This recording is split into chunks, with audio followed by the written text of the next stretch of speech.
السلام علیکم۔ ایک اور ہارر سٹوری کے ساتھ حاضر ہے۔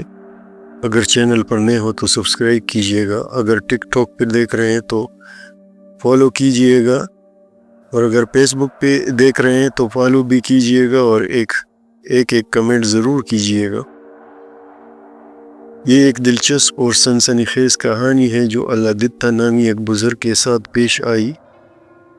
یہ واقعہ ان کی نوجوانی کے دور کا ہے، جب وہ ایک چھوٹے سے گاؤں میں رہتے تھے۔ اس وقت زندگی بہت سادہ مگر دشوار تھی، کیونکہ روزگار کے مواقع کم تھے اور پیسہ عام نہیں تھا۔ لوگوں کو اپنی بنیادی ضروریات پوری کرنے کے لیے سخت محنت کرنا پڑتی تھی۔ اللہ دتہ کو اپنے گاؤں کے قریب واقع ایک کپڑے کی مل میں ملازمت مل گئی تھی۔ یہ واقعہ قیام پاکستان کے کچھ عرصہ بعد کا ہے۔ چونکہ گاؤں میں کوئی معقول روزگار دستیاب نہیں تھا، اس لیے وہ کئی میل دور اس مل میں کام کرنے جاتے تھے۔ ان کے پاس ایک پرانی سائیکل تھی جس پر وہ روزانہ لمبا سفر طے کر کے فیکٹری پہنچتے اور کام ختم ہونے کے بعد رات گئے واپس آتے۔ خاص طور پر جب کام کا سیزن ہوتا تو انہیں اکثر اوور ٹائم کرنا پڑتا، جس کی وجہ سے گھر پہنچتے پہنچتے رات کافی بیت چکی ہوتی۔ ایک رات جب اللہ دتہ حسب معمول مل سے واپس آ رہے تھے تو راستے میں ایک بچہ انہیں ملا۔ وہ ان کا نام لے کر بولا، اللہ دتہ بھائی، مجھے بھی سائیکل پر بٹھا لو۔ اللہ دتہ کو کچھ حیرت تو ہوئی کہ یہ بچہ کون ہے اور رات کے اس پہر یہاں کیا کر رہا ہے، مگر انسانی ہمدردی کے تحت انہوں نے اسے سائیکل پر آگے بٹھا لیا اور خود پیچھے بیٹھ گئے۔ لیکن کچھ ہی دیر بعد انہیں محسوس ہوا کہ وہ بچہ اپنی جگہ پر نہیں رہا۔ جب اللہ دتہ نے نظر دوڑائی تو وہ حیران رہ گئے، کیونکہ وہ بچہ اب پیچھے بیٹھا تھا، حالانکہ انہوں نے اسے آگے بٹھایا تھا۔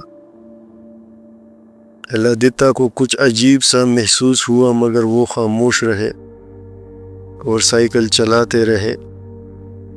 لیکن پھر اچانک وہ بچہ ان کے کندھوں پر چڑھ گیا۔ اب اللہ دتہ کو یقین ہو گیا کہ یہ کوئی عام بچہ نہیں بلکہ کوئی غیر مرئی مخلوق ہے جو ان سے شرارت کر رہی ہے۔ مگر چونکہ انہوں نے پہلے بھی ایسے کئی واقعات سن رکھے تھے، اس لیے وہ زیادہ پریشان نہیں ہوئے اور اپنا سفر جاری رکھا۔ یہ پراسرار مخلوق ہر رات اللہ دتہ کے ساتھ یہی شرارت دہراتی۔ کبھی وہ بچہ بن کر سامنے آ جاتا، کبھی کسی اور شکل میں ظاہر ہوتا، اور کبھی اچانک ان کے کندھوں پر چڑھ کر انہیں ڈرانے کی کوشش کرتا۔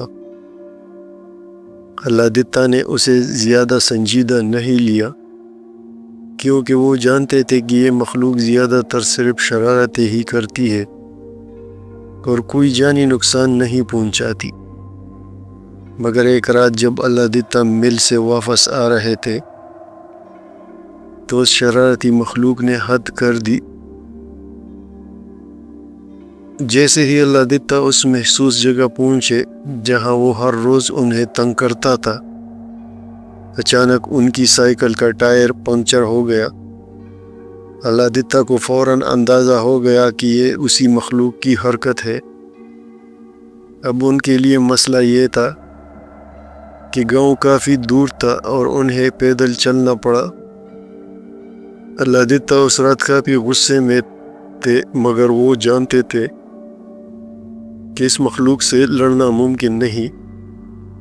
انہوں نے سوچا کہ شاید یہ معاملہ مزید بگڑ سکتا ہے اور یہ مخلوق انہیں کسی بڑے نقصان سے دوچار نہ کر دے۔ اس خوف کی وجہ سے اگلے دن انہوں نے کام پر جانا ہی چھوڑ دیا۔ مگر اللہ دتہ نے ہار نہیں مانی۔ انہوں نے فیصلہ کیا کہ وہ اس مخلوق کو سبق سکھائے گی۔ اگلے دن وہ فیکٹری گئے اور وہاں سے کچھ کپڑے کے ٹکڑے اکٹھے کر لیے پھر ان ٹکڑوں کو مشین کے تیل میں بھگو کر ایک پلاسٹک کی تیلی میں رکھ لیا۔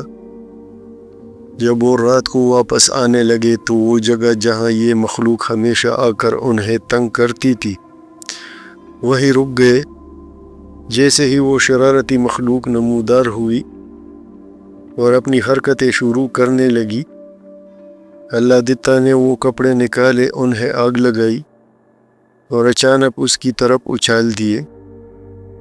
اس مخلوق نے جیسے ہی آگ کو دیکھا وہ خوفزدہ ہو گئی اور تیزی سے بھاگ گئی۔ اس رات کے بعد وہ مخلوق کبھی اللہ دتا کے سامنے نہیں آئی، نہ ہی اس نے انہیں دوبارہ تنگ کیا۔ اللہ دتا نے سکھ کا سانس لیا اور اپنی روزمرہ کی زندگی پھر سے معمول پر آ گئی۔ یہ کہانی ہمیں یہ سکھاتی ہے کہ بہادری اور حکمت عملی سے کسی بھی مشکل کا سامنا کیا جا سکتا ہے۔ اللہ دتا نے خوفزدہ ہو کر ہار ماننے کی بجائے ایک ترکیب سوچی اور اپنی عقل کا استعمال کر کے اس پریشانی سے ہمیشہ کے لیے نجات حاصل کر لی۔ یہ تھی آج کی کہانی۔ امید کرتا ہوں آپ کو پسند آئی ہوگی۔ کہانی چھوٹی ہے مگر ہے انٹرسٹنگ، اور یہ مخلوقات تو ویسے بھی موجود ہے، کوئی تو ان کے منکر ہے، کوئی تو مانتا ہی نہیں، کوئی بولتا ہے۔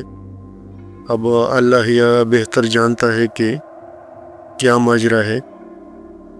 تو اگلی ویڈیو تک اللہ حافظ۔